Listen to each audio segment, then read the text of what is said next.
Hi, we're Oxygen Conservation, and this is the Shoot Room Sessions.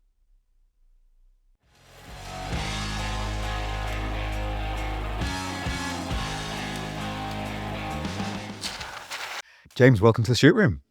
Thank you very much, Rich. Can you tell people who you are and what you do? I am James Wallace, and I'm Chief Executive of River Action. Perfect. I am equal parts excited and slightly nervous to ask this question because it's going to take us on a whirlwind of a journey. Can you take us through your life story, your career contents page? Where did you grow up? What are those main chapters that get you to be sat with us today? You probably will regret asking. I'm so excited. I was born in Berkshire in 1972. I'm 52 years old now. And I was born in the Pang Valley. It's a chalk stream. I learned to swim and to fish in that stream. I fell in love with nature from a very early age and very much saw myself as being part of it. And wasn't until much later in my life that I realized the truth behind it all, that we are all one and we are deeply interconnected and interreliant. And for a large portion of my childhood, I didn't fit in at all. My school, just society generally, I was quite troublesome. I may have got into all sorts of issues at school and may have been evicted from one of them, and basically kept breaking the rules. And it wasn't until I was quite a lot older that I realized why. And the way I characterize it now is that the way I was being taught wasn't quite how I saw the world. And I don't think I'm necessarily on the spectrum, as people would say these days. I might be, who knows? But I definitely didn't really agree with a lot of what I was being taught and the way it was being taught. And I went to private schools, boarding, and I just didn't fit in at all with that sort of ethos of personal gain and exploitation and this sort of old post-colonial mindset that we were brought up in the 70s and 80s. So I, having been kicked out of school, I ended up on the streets, and I had quite a long time abusing my body with drugs and alcohol. I was a very unsavory looking punk with all sorts of different coloured Mohicans. And We've all been there. we've all been there. And some of us still have a little spike in their hair. Thank you Rich. for noticing. And I nearly died, actually. I mean, I was in a very bad way, and I lived in squats and in doorways and so on, which may sound a bit odd with that background that I just described, but it can happen to anybody. And it wasn't until I met somebody, a woman called Hannah, who helped me to sort myself out. And I eventually, if you fast forward a bit, got into a university, and I studied archaeology. And the reason for that is because I wanted to understand how humans and the rest of nature interact and have done so over the many, many years of evolution. How did she get you to listen? What was the thing that made you break the cycle, change? I think partly because there was so much self-destruction going on. She was pretty desperate, and we were living together, and she wanted to settle down and marry, and there's no way she was going to take on someone who was so screwed up. And I was a real mess. I fully acknowledge it. And also she helped me to realize that we have this gift of life and that we can do something useful with it. So by studying archaeology and looking at the rise and fall of civilizations, human evolution, the way trade has developed, technology and so on, I'm particularly interested in prehistory. I was saying to you a minute ago, I was staying at Tar Steps, just over the hill here, where there's a Bronze Age bridge across the River Barle. And to me, that's Mecca. That is extraordinary that human beings built that 4,000 years ago across a really strong current river when it's in space in the wintertime. And it's still here, and people still cross it. So having studied my degree, I then did the obvious thing and got a corporate job. I mean, it was a complete accident. I had a time out, did a bit of archaeology as a professional before, during and after that course, worked for the National Trust and so on. And just ended up working for a company called Cabletron. They don't exist anymore. They're a competitor of Cisco. They made the early days of Wi-Fi, switches and routers and those sorts of things that lurk in closets, whirring and with numbers on them, which I didn't understand at all. My job was to run the European and Middle East and Africa service operation, which as a 25, 26-year-old was totally unqualified to do, but no one else was doing it. So I sort of put my hand up, and that's when I learned, right, okay, if there are gaps and there are problems that need solving and no one else is doing it, just do it. Don't ask permission, just get on and do it. And that's really what I've done since. Did you know you could do it, or it didn't occur to you that you couldn't? Latter. Yes, always the latter. And it's not a matter of could or couldn't, because some of the things I've done haven't worked out, but they've always been progressive as far as I'm concerned. So I worked there for 5 years, and it was one of the least ethical experiences of my life as an employee, and one of the only times I have been an employee. Normally I'm set things up, and this experience, or that experience, was truly eye-opening, because it showed me what damage corporations can do and do. This is in the mid to late 90s, up to 2000, 2001, I think was when I left. And way before the days of corporate social responsibility. And I met a bunch of guys, Professor Daniel Dennison from America and some other people in Britain, who were developing this idea of corporate culture and how can corporations be more responsible and effective and make money. I tried to introduce that principle to my organization. I set up something I called it Link, and it was 1,000 employees across EMEA. And the idea being that the business leads, the VPs and so on, would listen to everybody, but they didn't. So I resigned. I thought, that's not going to, if I can't make a difference from within, I need to do it from without. And How quickly are we talking from that realization to I'm leaving? probably a year and a half. Okay. And the thing is, I got trapped in, there's it's a classic, and I haven't fallen foul of it since, I'm glad to say. I was given share options and more share options and more, and the wealth accumulated in principle on screen. And guess what happened? Do you remember? I don't know if you remember Enron. Yep. Yeah. So Cabletron did an Enron, and 7 directors, if I remember, this might be slightly wrong, but I'm pretty sure it was 7 directors in America defrauded the tax man in America 100 million each. So 700 million massive cock up, which meant that our share price completely plummeted. And this all happened 2 days before my leaving date, and the day I was going to be selling my share options. So they tanked it, and I lost everything. And it was enough for me to put a very good sized deposit down on a house or travel for 5 years. It's a good chunk of money. So that's the last time I've ever relied on anything like that. I then had another very different experience, and that was, by this point, I'd met my wife, Rebecca, and we had, she had given me the confidence to step out of that safe, well-paid job. And good question. How? I mean, similarly to Hannah before, very different people and very different journey with each person, but amazing people nonetheless. And for Becca, it was,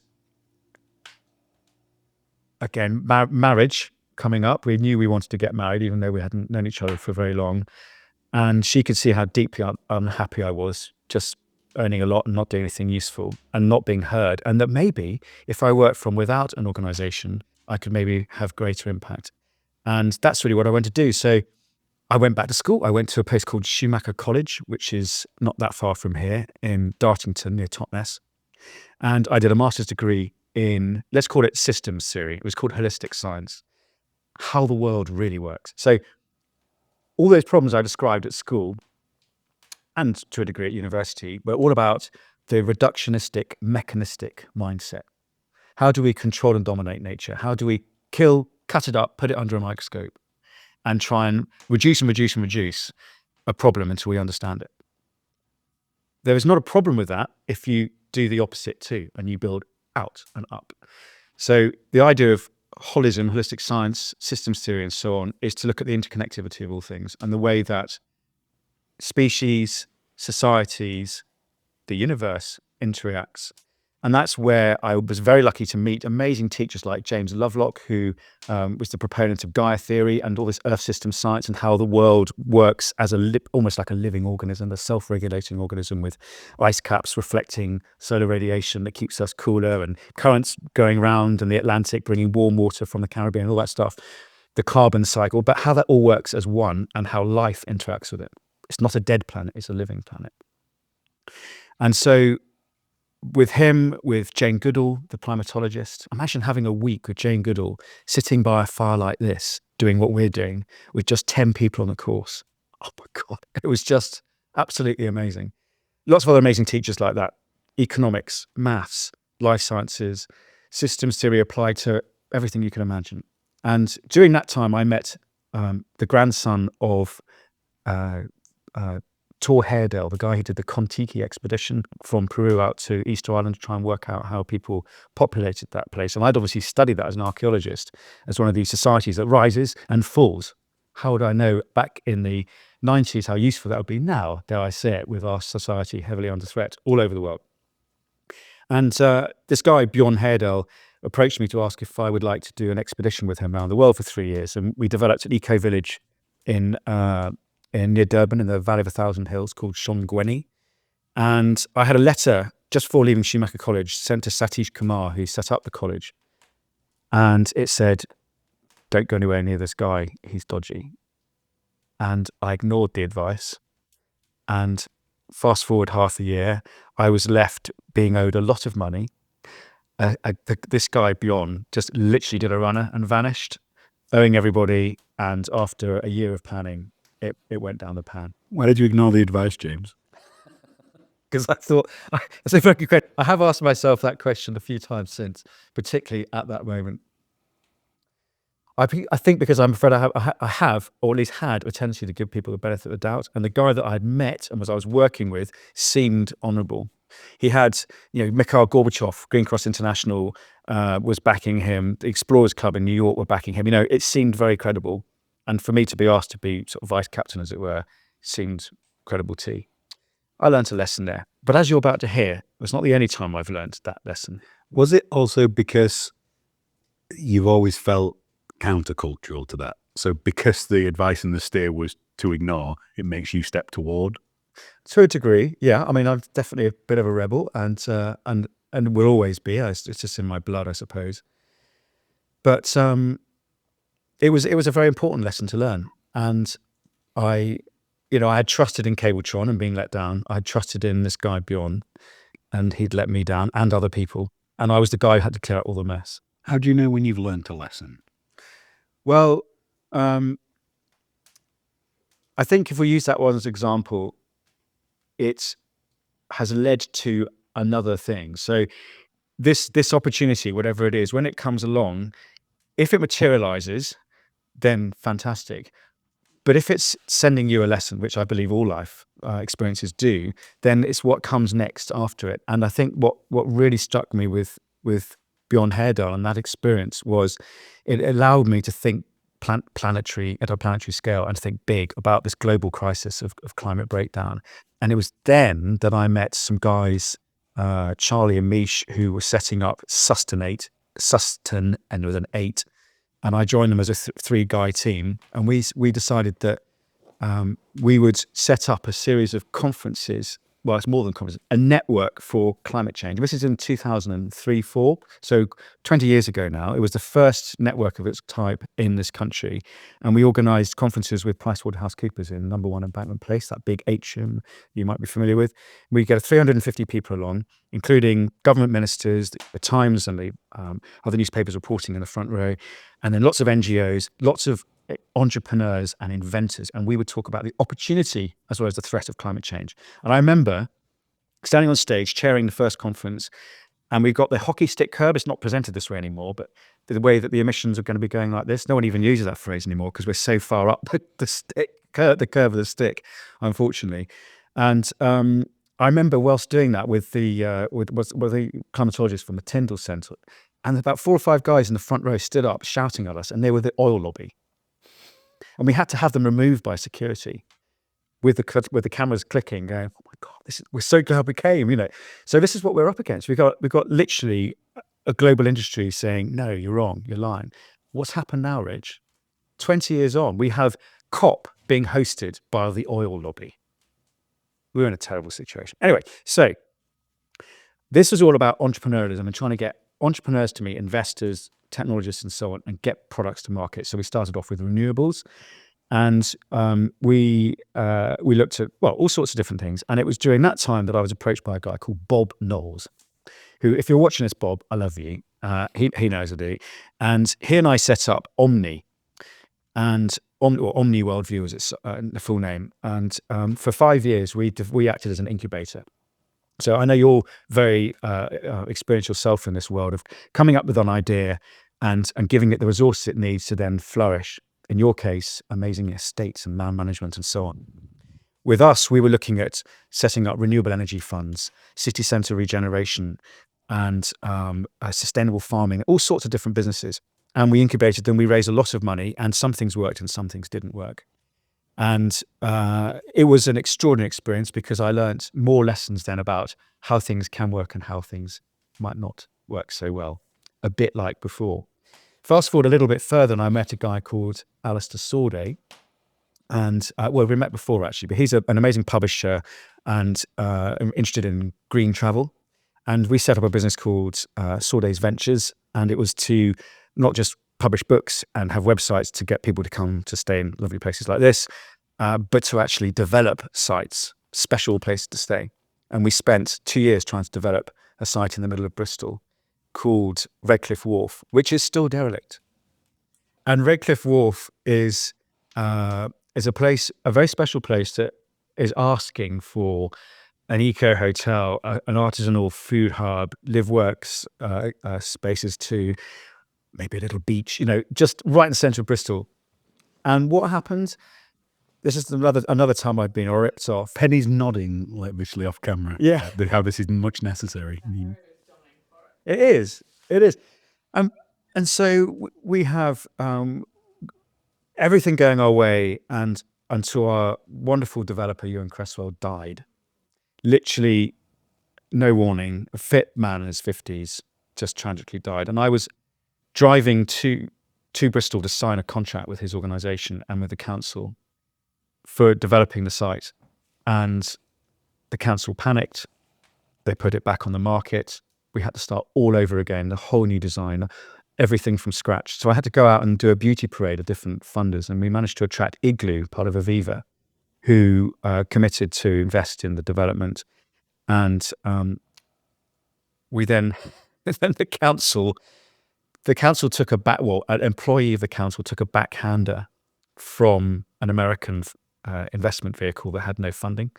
We lost the site. We asked an organisation to investigate it. They found the council not guilty, but they sacked the offender, and it was all swept under the carpet. So I learnt then about the world of property, which you now occupy, and seeing how difficult it can be. And I hope it's a lot more honest. I'm sure it is with you. For avoidance of that, I'm not actively trying to develop anything in Bristol. So that was interesting. Another good life lesson. And after working with Alistair and having done all this renewable stuff, I wanted to be more involved in conservation. And The last lesson there. So there's 3 distinctive chapters of you being let down by other people there. How do you still trust and be optimistic about people after those experiences? Well, I think partly because I now do different. I come at things in a different way now. I've always thought of my work as trying to bring people together, and you may have seen some sort of commonality in some of those stories I've mentioned.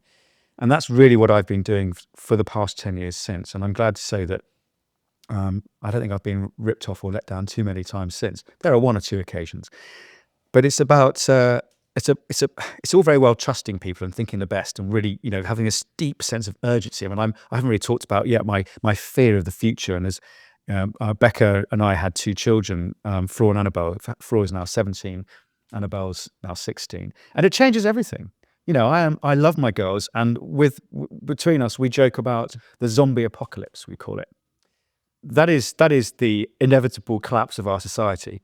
But rather than actually deal with the reality of what might be unfolding, we refer to it all as about zombies and how our neighbour's going to taste when we run out of food and all that sort of stuff. So we have a bit of a laugh about it. I think you may well be the first guest to talk about eating their neighbours. As long as I don't do it. So we try and use a bit of humour. And there is a sad part of the story because my wife developed cancer around the time that we're talking about. 11 years ago, and has sadly passed away. She died last year. And when anyone watching this, and I'm sure we all have illness in our families, when you witness the demise of your nearest and dearest, in my case, the love of my life, and the mother of my children, the gallows humor emerges. It's laugh or die, as far as I'm concerned. And she did, well, sadly, both in the end. She laughed all the way to the end. She was amazing. And I know if she was able to listen now, she would be tickling me or slapping me on the back of the head with a smelly fish or something to try and put me off.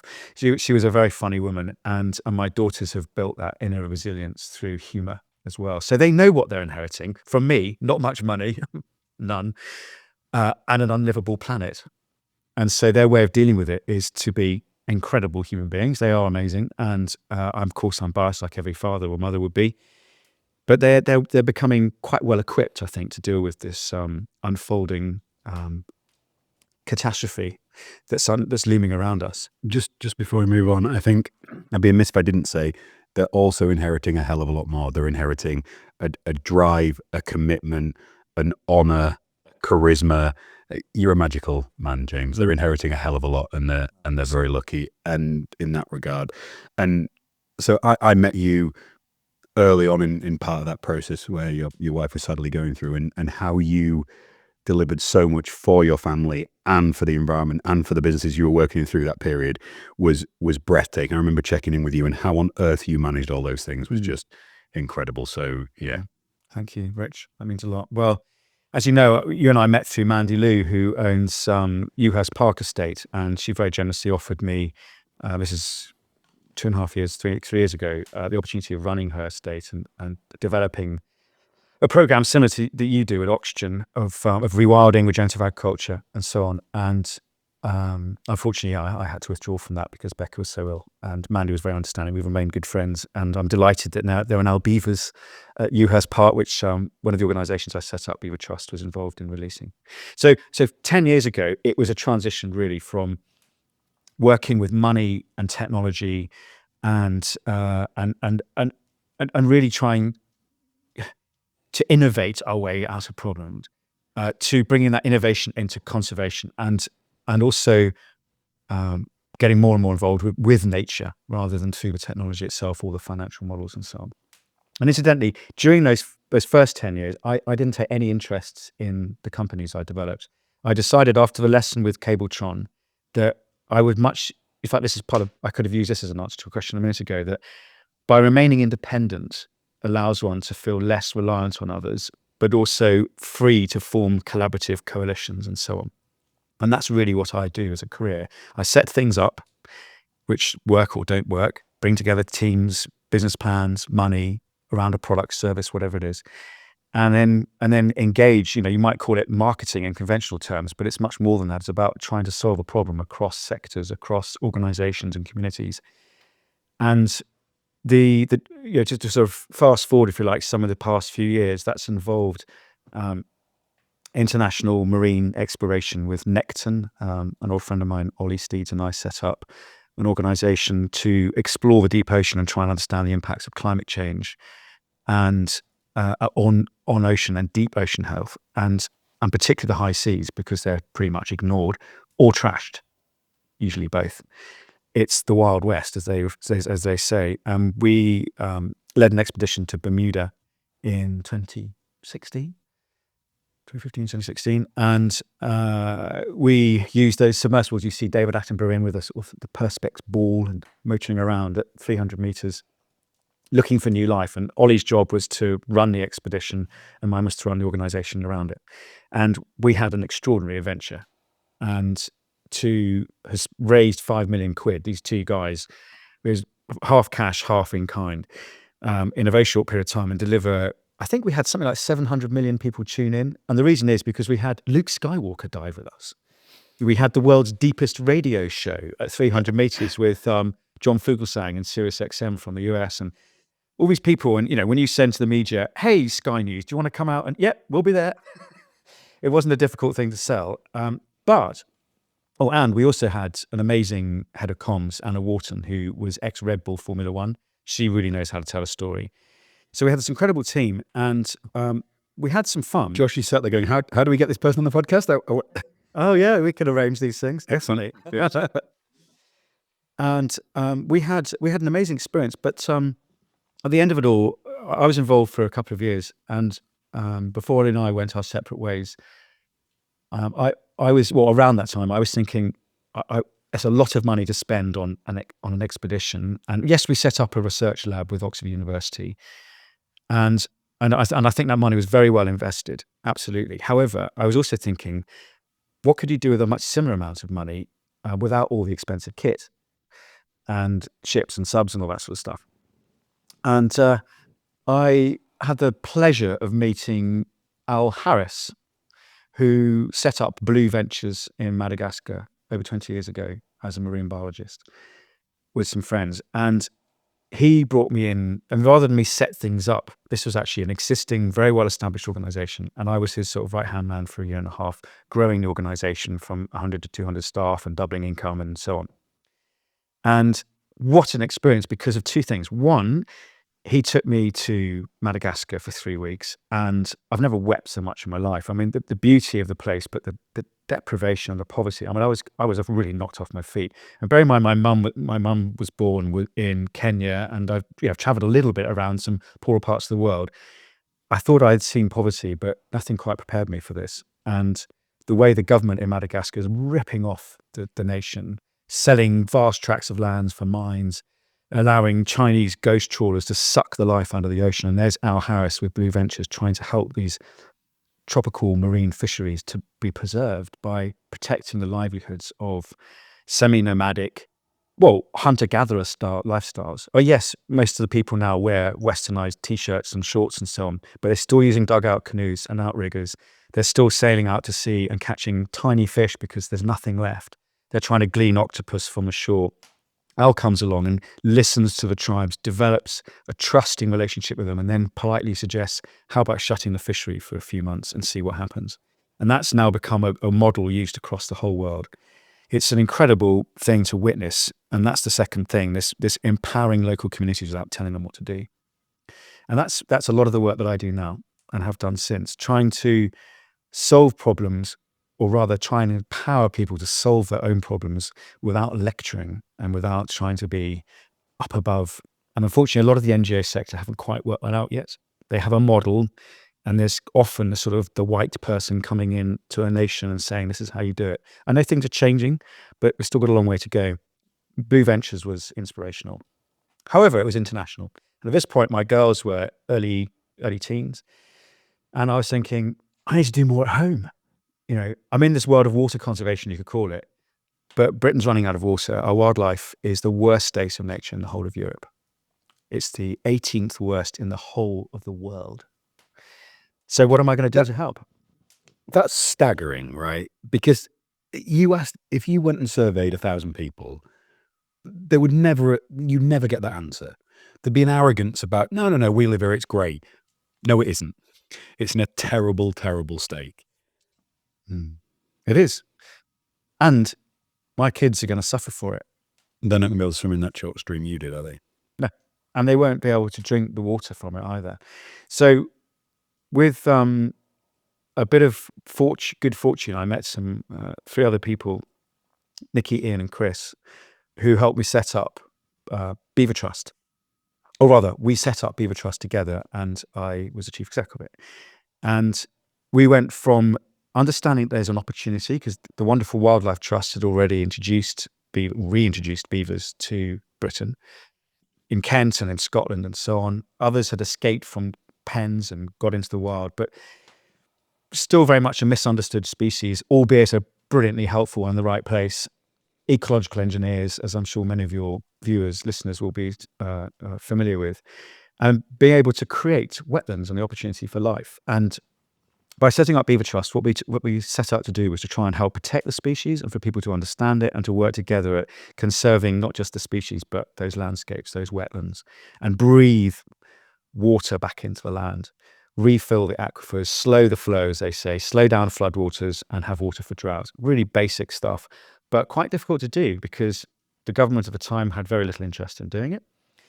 The NGO sector was quite resistant, to say the least, of a new bee coming on, and maybe in their minds having some of the funding and some of the public profile and so on. I think people forget that now. So what year would that have been? This was 2019. So it's not that long ago. And I think what's changed dramatically now is the environment sector is far more open and welcoming than it was then. So I think certainly my window of experience was like 2009 through to sort of 19, really working with the trust. It was a very protectionist world. It was not just we want to do the right thing for the environment, but it's we need to be the ones doing it in this way, in this place. And I think what's wonderful about the natural capital economy and actually seeing some more of the professional investment world come to it, people can't do the whole thing by themselves. There needs to be more collaboration. So that doesn't mean competition still isn't important for innovation and things like that. But I think as a sector, we're far more open to working together and to new ideas than we were even 5 years ago. Yeah. Well, let's go back to 2007 when I was working with Sustainate, Mish and Charlie, I mentioned earlier. We came up with an idea for One Earth. It was a concert to be in London, and the idea was to get Madonna and people on stage, which at the time would have been just the right person to say, turn your shit off. In other words, switch your lights off. This is the quite early days of climate comms and trying to espouse a sense of responsibility within the individual. And what we did was to we took this business model to Al Gore's team. So rather than us say we'll do it, we would. I mean, we could have done a concert, but what he did was Live Earth. So what was One Earth became Live Earth, and I don't know if you remember it, but in 2007 there were 7 concerts at the same time in 7 cities around the world. Well done, Al Gore, and in brackets, well done us for coming up with the idea and doing the first 6 months of work on it. And that's a classic example of working together where, with, I hope, humility, we gave it over. No one going to this concert would have known anything about the 3 of us. No one would have known all the effort we put into it and the creativity and the rest of it, and I hope some of the practical sides of it as well. So it's a really satisfying feeling doing that. If we then use a second example, back onto beavers, we recognise, and I recognise personally, I had a role to play in bringing people together. We don't want to have clashes between NGOs. And then let's not forget the farming fraternity and anglers and foresters who are thinking, trees, beavers, they're going to chop them down. Fish passage, what about migrating salmonids? Are they going to be able to get past a dam? Well, yes, because they are co-evolved, but maybe not in some situations, like canalised ditches that we see all over the country now. If there's a really big dam in the way, then those fish might get blocked, and we can't have that. And then when it comes to farming, that spud field might flood, for example, or that track or whatever. So totally understand those concerns. Now, I understood them, my colleagues understood them, but those other groups didn't necessarily know we sympathised or empathised. The government certainly didn't. So what we did was, let's fast forward to lockdown, 2020, wasn't it?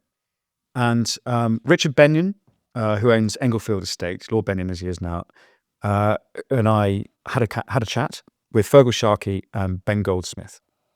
And we thought it'd be a good idea to bring together and have a beaver strategy meeting at Englefield. And it was as far as I'm aware, in 2020, it was the only public, or it was a private invitation, but a gathering of people, of business leaders for the environment sector that summer. We'd all been, literally, I remember turning up at this state, boiling hot weather. We just didn't, do we shake hands? No, we can't even touch, can we? Do we wear masks? It was in those days. It was quite an extraordinary feeling. And Richard very generously hosted it. And we had Tony Juniper, the head of Natural England. We had the head of the Angling Trust, the NFU, all these different groups. Really importantly, of course, leaders from the Wildlife Trust and other organisations too. And then we listened to each other. And my job with Richard's for the day as hosts was to try and unlock horns. We then developed a beaver strategy, which I did the draft of it, but then literally spoke to dozens and dozens and dozens of policy leads and CEOs of organisations to find out if they liked it, didn't. And then, when we felt we got far enough, took it to the government, to DEFRA, the Secretary of State, and handed it over, with every single organisation signing it apart from one angling organisation and the NFU. And they were never going to be able to do it because of their stakeholders, but they were involved in co-creating it. I'll never forget the day when Sarah Hendry, who was the chief exec at the time of the Country Landing Association, CLA, wrote to me and said, we're going to back it. Now, can you imagine the CLA 10 years ago backing something like that? No way on earth. And that's because of the way we work together. When you were taking on the feedback and incorporating it in, how did you process the decision on, because you'd have had polar opposite decisions and opinions from people. How did you make the judgment call on how far you were prepared to flex to the left or to the right or up and down without losing the core? How did you process that? Well, I think one way of answering that was, of course, by trying to find that middle ground. But we also had Delphine Pouget in Natural England, who worked for, and still does work for, Tony Juniper. And as the beaver lead for Natural England, she was my sort of North Star. Like she kept us on track. She was able to say, you never, you're barking up the wrong tree there, mate, but you could probably do this. And also Edward Barker, director at DEFRA as well. Those two individuals, and there were others too, but particularly those, and Tony, who was very involved, were able to just say, okay, you've got, these are your asks, but realistically, this is what's achievable. And then, of course, you've got the environmental NGOs who are going for the more, not extreme, but the more, the bigger picture. And then you have some of the more cautious groups. So my job was to, and it wasn't just me, we have a team, was to try and find that common ground and a form of consensus. So we then extended our team within Beaver Trust. We brought in amazing people like Rasheen Campbell-Palmer, who's I know known to you, and a leading, the leading beaver specialist in the whole country. I don't know anyone who'd disagree. Yeah, she's an amazing woman, totally, and a force of nature. Absolutely lives and breathes wildlife conservation and restoration, and she's an extraordinary human being. So we were able to bring in people like her to then join us as a team and then bring that credibility we so desperately needed. We totally need to invite her in the shoot room. Yeah. So what a story. And of course, Derek Gow, who's well known to many of the people watching this, no doubt. Has committed the single longest answer in the history of the shoot room. 19 minutes unbroken he spoke for. That beats me. It was epic. It was epically like, thank you, Derek. Here we go. Well, but he bellows as well. I look like, on that episode, I look like a child. He just fills that chair so big, and I look like a mini version of Derek. Derek. Quite a broad man. Yeah. Well, yeah, no, Derek again, force of nature. And between him and Machine and Gerhard Schwab in Germany, those guys, amazing. And also, let's not forget Chris Jones, who co-founded Beaver Trust with me and still does run the Cornwall Beaver Project. Amazing people like that. So we bring everyone together. We form an agreement. We take it to the government. They can't ignore it. Fast forward a little bit more, and what happens? They protect the species and is put back on the statute books as a recognized member of our fauna in this country, rather than something to be shot. Yes, in extreme circumstances, that might be possible if you apply for a license, but now that species is protected. So a little career high for anyone involved in that movement. I would put my name on that list to say, yes, that was a good moment. So having done that, you can imagine the network was fantastic. We knew everybody, and I personally knew all these different groups from very different sectors, but all had an interest in land and water. And it was during that time, towards the end of it, that Charles Watson, the founder of River Action, approached me and Fergal Sharkey and Ben Goldsmith, see a pattern here, who all have a love of rivers, and asked if I might be one of his advisors whilst he was setting up a project on the River Wye, which was to tackle the intensive poultry units, the factory farms, let's call them what they are, where 24 million chickens at any one time and their crap spread into the catchment of the Wye and causing eutrophication that would lead to algal blooms and snuffing out the light and oxygen in the river and causing, unfortunately, death sentence for those rivers. Absolutely horrific. So Charles asked if I would join his advisory board, and it couldn't have been better timing because Beaver Trust is really beginning to fly. We were working towards that agreement that I just told you about. And I was thinking of how can we use this extraordinary network to then facilitate proactive restoration of our rivers and go to the source of the problems. Because species like a beaver is all very well and good, but they're not going to stop pollution happening. They're not going to stop over abstraction, whereas River Action might do. As a campaigning group, having decided to leave Beaver Trust, as you may have seen a pattern in my career, I tend to stick around for 2 or 3 years, maybe a bit longer, sometimes a bit longer, but I like setting things up. And Me too. Yeah. It's a lovely feeling. And they don't always work, as you've heard. I mean, some of the things I've done have been complete disaster. With Beaver Trust, it's a wonderful organisation. It's still doing great things under the leadership of Sandra King, who we recruited to replace me, and obviously Rasheen doing a great job, and Eva Bishop as well, and so on. Now, Charles and I were having a cup of tea after I'd left Beaver Trust, sitting at his kitchen table, and we just had this moment here. Oh, well, why don't you run my charity? Because by this point, he'd actually set up a charity. I was a trustee on it. There were only 4 of us. And I resigned almost the next day as trustee, and was soon after appointed chief exec. And you rang me between those two conversations. I remember walking down the just outside the front of my house, having that conversation on the phone with you about the next chapter. It's really exciting. And it's wonderful how these things just flow nicely. Having made a commitment to waterways and water security and wildlife associated with them and communities, it was just a dream for Charles to say, well, look, I'm doing this campaign on the why, and it's really doing fantastic. There's all this citizen science now happening, and he'd raised funds, and he was doing lots of storytelling and media work. But the next thing was, what about legal actions? What about actually having a team in River Action, which we now have, I think, 14 of us. And we'll be turning over 1.5 million this year. We were 87,000 when I started 2.5 years ago. So it's rapid growth. Obviously, not this sort of organisation where you're raising capital for for projects where you're purchasing land and so on. This is money to spend on campaigning, and I'm pleased the way it's gone. Very pleased, and I'm very, very, very lucky to have been able to hire an extraordinary team. The team together then have been putting together a strategy. I'll rephrase that. The team have delivered a strategy that does 3 things. Support communities in gathering evidence. Where's the pollution coming from? What's the point source or diffuse source? How do we prove it? And let's engage with those polluters. Avara, Cargill, a wolf dressed in wolf's clothing, actually, in the Wye Valley. Secondly, you've got all that information. You've got those galvanized communities who are feeling empowered. Tell their story. Use the national media. Do petitions. Lobby outside Parliament and outside a stockade or blockade outside Tesco's. Whatever it is you can do to make your voice heard. And thirdly, political advocacy. Make sure that all that information and all those voices that are being listened to are leading to actual change in policy. And finally, law enforcement.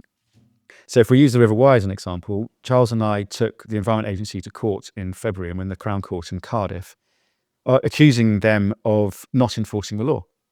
We have the farming rules for water, 2018. They have been enforced 0 times for pollution. Now, I'm from a farming family. My grandfather farmed just outside the Wye catchment in a place called Nash, and also in Pembrokeshire. He wouldn't recognise farming today in most cases. Now, of course, our appetites have changed, our land management practices have changed, but there's a fundamental difference between a traditional farm and a factory farm. They are not farms. They are factories where animals are mistreated every day, and where the meat predominantly that's produced is of the lowest grade for our own consumption, and also for wildlife when it comes to environmental impact. They shouldn't exist, but they do. So we found that by using legal action to try and make sure the law is enforced, and to say, well, the law's there, you're not enforcing it, we're now prosecuting you, government.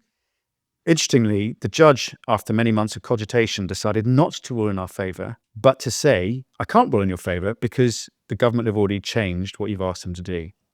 So you could call it very much a campaign success. However, we're not satisfied that the government have actually changed, and they've removed their guidance. And so we're now going through further legal actions on the Wye, on the Severn. We have a complaint with the Advertising Standards Authority regarding red tractor, which we have lots of evidence to show is a complete farce when it comes to environmental standards and water quality. There will be a ruling soon. We've been waiting for 1.5 years, which is a year more than you're meant to wait, because the NFU are pushing really hard at the other end to try and stop this ruling being made. So we have very powerful actors who are working to protect the agri-chemical business and keep farmers addicted to fossil fuel-derived chemicals, highly intensive farming, when we know, and you know from what you guys do, there is an alternative where we can still feed people, So one of my great frustrations is the lack of a land use and food strategy in Britain. Almeria has been flattened in Spain by the storms. Are they, when they rebuild those greenhouses, going to be selling and worrying about cucumbers and tomatoes for us? No. They're going to feed their own people first. And when we do have the zombie apocalypse, whatever we're going to call it at the time, but we start to see the cracks happening as we are in our nation. Food security is going to be and is massive. This year alone, in 2024, this is our worst harvest on record.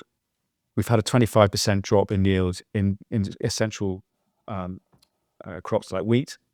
70% of our farmland is used for growing animal produce, animal protein. I eat animals.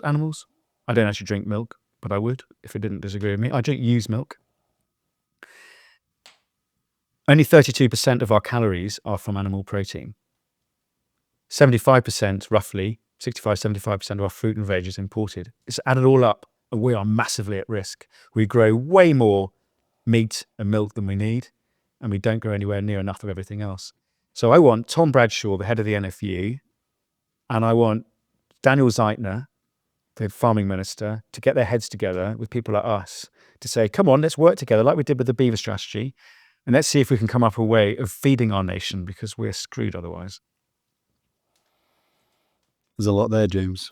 On the campaigning side of things, I always feel incredibly conflicted with things like the Just Stop Oil Brigade. What do you think about their methods and approaches in terms of disruption and things? Is that a good thing? Is it an effective thing to do? Isn't it? Give me your... Well, River Action organised the March for Clean Water a couple of weeks ago. And we had about 15,000, 20,000 people come peacefully onto the street with police permission, with the GLA's permission, outside Westminster. The government saw it as a threat, because even though a new DEFRA team was in place, a new minister, they were obviously very concerned about what we might say. But by careful engagement, we demonstrated that you can both hold them to account, as we are doing now, taking legal actions, using the newspapers effectively in pressuring. I mean, literally yesterday I had 4 TV and radio interviews. That's quite a normal day for us. This subject of agricultural and sewage pollution, I'm sure we'll come to that in a minute, is top of the Environment Secretary's priorities. Now, if we'd gone and chained ourselves to railings or smashed something or put yellow paint or orange paint on something, it would have had a different effect. One, it would have turned off quite a lot of the public, including the stakeholder groups that we work with. So we're talking about landowners, aren't we? We're talking about community groups. We're talking about wild swimmers and so on, canoeists, British rowing, whoever it is. And 2, we wouldn't have a place at the table. So our strategy within River Action, and mine generally in life, is to try and bring people together. Yes, hold to account. And I wouldn't quite go as far as be aggressive, because I try not to. I mean, I get angry sometimes. I was doing an interview with ITV for Good Morning Britain a couple of days ago, and I was definitely quite angry, and I was described as being cross by Richard Gaisford, the GMB guy, which was brilliant, a career highlight, because I didn't feel anywhere near as cross or express anywhere near as cross as I actually felt. But the way we're being had by polluters in this country is shocking, and I totally understand, whether it's climate emissions and Just Stop Oil, why people would want to do what they do. But I also see a shift. So even Extinction Rebellion, when it started a few years ago, and was very much about slowing the traffic and blocking things, not ambulances, incidentally, I was sympathetic to that, and I joined 1 or 2 of those.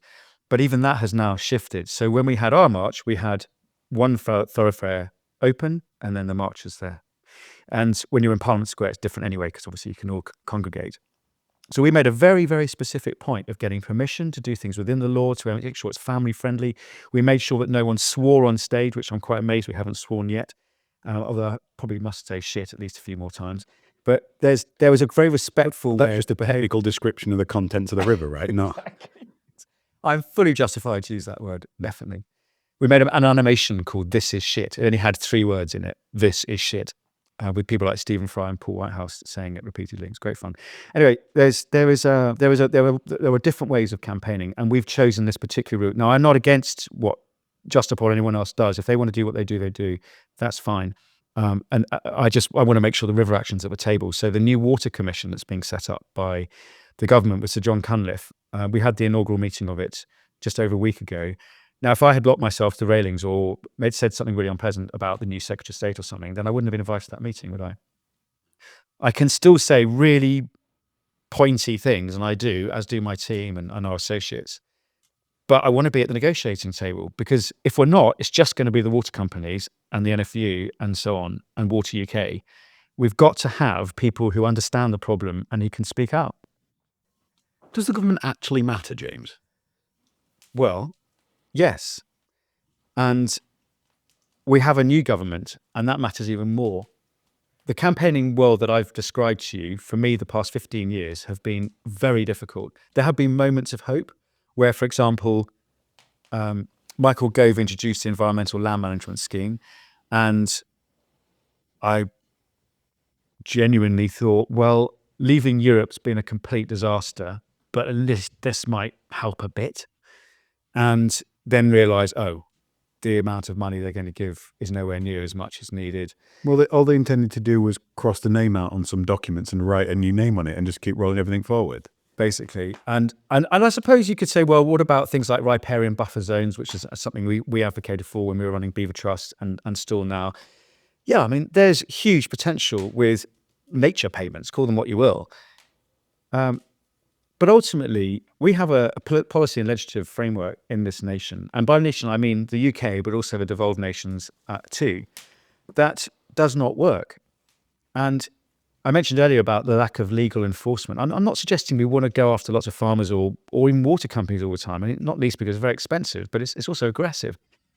Wouldn't it be much better to have incentive schemes that actually worked and were generous enough? So with environmental land management, for example, what we're hearing from the new budget from Rachel Reeves is there's going to be a real terms cut. I mean, that's just bloody stupid. I'm sorry, but that is ridiculous. You're a new government, and you're saying you don't want to upset farmers, and you've just cut their budget. Then they have the inheritance tax, which of course might affect quite a few, but maybe not so many as people are worried about. But again, the optics for that look dreadful. Why not put a wealth tax in that is going to go after the billionaires and the corporates who do not pay any tax in this country? Start there, which is what you said you were going to do, and then come after the rest of us later on. So why do you think they haven't, James? I think, and I've said this to the Secretary of State, Steve Reed, and to Emma Hardy, the new water minister, that they are talking about economic growth all the time. And the new water commission, the terms of reference for it, I mean, this is an investigation into the water regulator and the water industry, water companies. The terms of reference for it are to promote economic growth. They only mention pollution once. I mean, the whole thing is meant to be stopping sewage pollution predominantly, brackets, agriculture too. And what do we have instead? This is another opportunity to make rich people richer. I mean, it is insane. This is meant to be a Labour government. It's meant to have a small degree of socialism in it. There's none at all. So when we drill into it, and I've told the commissioner when I met him not long ago, what we need to see is, let's use water companies as an example, because that's what they're looking into. We need to see a root and branch review of the regulatory framework and of the water companies and how they're governed, how they're structured, how they're owned. So, for example, Thames Water, which provide me with my services. Incidentally, when Becca was in hospital having life-saving surgery 10 years ago, we had a call a week into our stay in hospital from our neighbour who said, "You won't believe it, but your house is flooded with sewage." Just when you think things can't get any worse. When we come out of hospital, raw sewage is being sprayed up our house by passing traffic, and it lasted for 4 months. And it's happened most years since. I'm a Thames Water customer. I'm not a happy one. However, we engage with them respectfully, and we often get ignored, but we try our best. And we say to them, we say to the ministers, and we say to the national press, this needs to be done differently.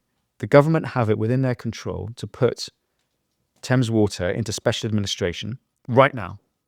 Steve Reed could go to the High Court, make an application, and then assume all the equity, write off all or some of the debt at zero cost, and then reissue the debt as a government-backed bond. And if you look at Thames Water bonds and the coupon, the interest they command, and until just about a week ago, was 12%. So 30% roughly of my water bill services junk debt. That is not how to provide a public service. If, on the other hand, it was put into special administration and the government to issue government-backed bonds, it would drop to 4 or 5% cost. That sounds a lot more sustainable to me. Secondly, why don't we have on the board of these companies, corrupt companies that they are, why don't we have customers, or at least customer-appointed members of the board? I don't know how many, 1, 2, 3, doesn't matter. So that they are elected by us, the bill payers, the consumers, the community members, to make sure our voice is heard too, and that the river and the sea and the lakes is heard as well. Why won't the government make those changes? Why won't they step in? Because of the growth imperative. I am convinced that the government are terrified of tanking the international debt and equity markets, and for us being ostracized. So I've noticed that Steve Reed, I know the guy, he's a nice guy, this is nothing personal, he's doing a job, but one of his very recent meetings was with the Global Infrastructure Investment Association, the GIIA. They represent, I think it's 25 of the world's biggest institutional investors who are trying to buy up all our public services. And they're really hot on water. Even though water currently is underperforming as financial terms and the risk levels are so high. Imagine this, you lend a bit of money and you get 12% return. Oh, thank you very much. Oh, and it's a captive audience, captive market. It's a geographic monopoly. So you literally can't lose money. So I think the new government are spending far too much time courting international investors rather than clearing up our environment and putting our public health, we haven't talked about that yet, but that is a very major concern, and our wildlife at risk. When you talked about your experience of the sewerage flood at home, you're going through an abject hellish scenario in your personal life. You go back to that. How do you look down the barrel of that gun of that relationship with Thames Water and put the proverbial hippie flower in the barrel of the gun, rather than how do you meet it with calmness, positivity, and still respect? When your wife dies, you learn that the grief is the cost of love, and they come in equal measure. The whole yin and yang that we hear about in Chinese culture and so on, it's true. It's how the world works. And so my view is to go out into the world, even when angry, with love. I probably sound like that proverbial hippie flower coming out of the barrel as I say it, but that's how I behave. And I'm not always like that. I'm not perfect by any means, and I have my failings, and I get cross, as commented on in the media a couple of days ago. But I and my colleagues, our raison d'etre, our way of operating is, our modus operandi is one of collegiate, collaborative, respectful engagement. And it means that even when my wife is possibly about to die in hospital and my children are weeping on the floor, having witnessed her nearly die in front of them and be picked up by an ambulance, I have a phone call when I'm in hospital waiting for her to recover, and I'm discussing something with a polluter, a government minister, a media journalist. Then all that stuff that's going on in my life that is heartbreaking and humbling and ripping me apart inside gives me the strength and the courage to know that if I behave well, I have a slightly better chance of doing what my children need. And if I go around through life shouting and screaming and having a go, then I can't. And it won't work. And now I'm feeling rather choked up. And the level of self-control and empathy on that is staggering. You should be very proud. I have tears just behind my eyeballs that are ready to go. But it is difficult. But look, Rich, I'm not the only person in the world to suffer. I'm not the only person whose wife died too young. I'm not the only person whose children are motherless. Imagine, dare I say it, Gaza, where genocide is being committed right now, every day. And those children have literally watched their mother evaporate in front of them. That is another level of suffering. Or the mother may have watched her child in the same. So, I always think that we can cope with pretty much anything. And I'm, I suppose, living proof of that, having lived on the streets and seen people die in that situation. I nearly died myself, and now my wife's death. But still, I've had it easy. So it may seem strange to say that, but I've had it so easy compared to many people on this planet. You're an incredible man. What's the next chapter, James? Well, I really enjoy this political bargaining. And I'm not about to become an MP, and I'd need quite a few votes for that, and I doubt I'd get them. Oh, But- I think you probably would. Well, I think I've worked out. It's taken me a long time to come to this conclusion. But all those years of being in finance and green tech, climate, and all that stuff, I've realised that communications are absolutely key. So I suspect that what I do next in my life would involve communicating with the public or people in positions of power. And ultimately, we have chosen in this world of ours that politics is what oversees, governs, quite literally, everything we do. So when people will say at a supper party, "Oh, we can't talk about religion and politics," my answer is always, politics is everything. How can you possibly say you're not interested in that? You tell me a subject and prove it's not political, because it is everything. Sport, not just where our water comes from or whether there's a war happening anywhere, but healthcare, education, prisons, you name it, everything you might want to talk about. Art is political. And so I have a feeling that my work might be in one of those or both of those areas in the next stage of life, working with communities, working with the public, helping prepare people for this catastrophe that's unfolding around us, because ultimately we have not attended to our souls, and our souls are suffering. We can see the world is on fire, it's flooding, we are starving, we are drowning, we are on small boats. And when it's our turn to move north or wherever we move, are we going to be welcomed? I don't think so. No, We are not a pleasant neighbour no, at we all. don't deserve to be. We are not a loved nation. We are feared and we are disrespected, and we deserve it, unfortunately, because of the way we've behaved in recent years. We fall out with our neighbours. And if only we could just make friends with our European neighbours and all those suffering people who come across the sea and put their lives at risk, if we could open the door and show them love, we might just get it back when we need it, because we're going to. What's the one question I haven't asked you wish I had? Oh, I don't know. I might need to give that some thought. How can I help you? By having this conversation, by being there at the other end of the phone for advice and bouncing ideas around, and for doing what you're doing on a day-to-day basis, by holding the government to account, by demanding a better future, and for being a fantastic role model for all of us. You're a joy, James. Thank you so much for coming into the shoot room. It's been too long waiting to do this episode, but I'm super, super glad we have. Me too. Thank you. It's been a real privilege. Thank you, my friend.